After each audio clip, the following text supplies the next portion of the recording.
We are closing out the work week. We're so close to doing that, right? And jumping into the weekend. Something you need to know about is that triple-digit feels-like temperature that not only is in place right now, but is going to be continuing for the next couple of days. In addition to that, we are going to be monitoring the potential for some isolated strong storms later this afternoon.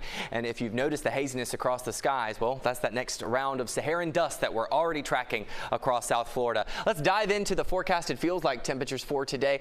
In the upper 90s to lower triple digits, not only across Broward County, but also as you make your way to Miami-Dade. In fact, I've already seen some heat index values that have already topped over this. This is a look at tomorrow's feels like temperatures. As you can see, I mean, it's just going to be a warm start to the weekend. We were just showing you earlier on in the show how we already have feels like temperatures now in the triple digits. And it looks like that trend will continue for tomorrow. 103 as you spend your Saturday afternoon in Big Pine, and maybe 101 in Alamorada. Walking you through your hourly forecast for today, I do see us on the thermometer getting to around 90 degrees. Remember, that's seasonable for this time of year. 90 degrees is our average high, but with all that moisture in the air, it is feeling so much hotter than that, about 10 degrees warmer in fact. As we head into the afternoon, we will be tracking about a 40% chance for some showers and storms across South Florida.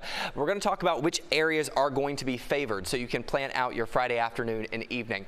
Take a look at the next weather rain tracker. You'll notice that this particular model kind of overdoing things right now, but I think it will have the overall right trend as we take a look at which areas need to be on alert. I think that it's going to favor areas out toward our north and west. Do I think all of this is actually going to end up happening today? No, if I'm being just blunt and honest with you. I do think the forecast models that we were seeing this morning had a better idea with these isolated to lightly scattered showers and storms out into our north and west. Some of them could scoot toward our metro counties, or metro areas rather, by 4, 5, and 6 o'clock. But after sunset, things really start to calm down for us as we head throughout the overnight hours. Tomorrow morning, some scattered light showers along the immediate coastlines for Miami-Dade and Broward County, maybe even the upper Keys. But for the afternoon, most of that activity is going to stay out toward our south and west, and I think you should have a fairly decent afternoon, rainfall-wise at least, to get outside and enjoy it. 30 to 40% chance for weekend showers and storms. Afternoon high staying pretty consistent in the lower 90s both days. We continue to track the tropics for you here in the next weather sphere, and as you can see, nothing in the Atlantic, but in the Western Caribbean, we are monitoring an area that could have a very low chance of development in the Bay of Campeche over the next 7 days. We'll keep our eyes on that for you, but no threat to South Florida.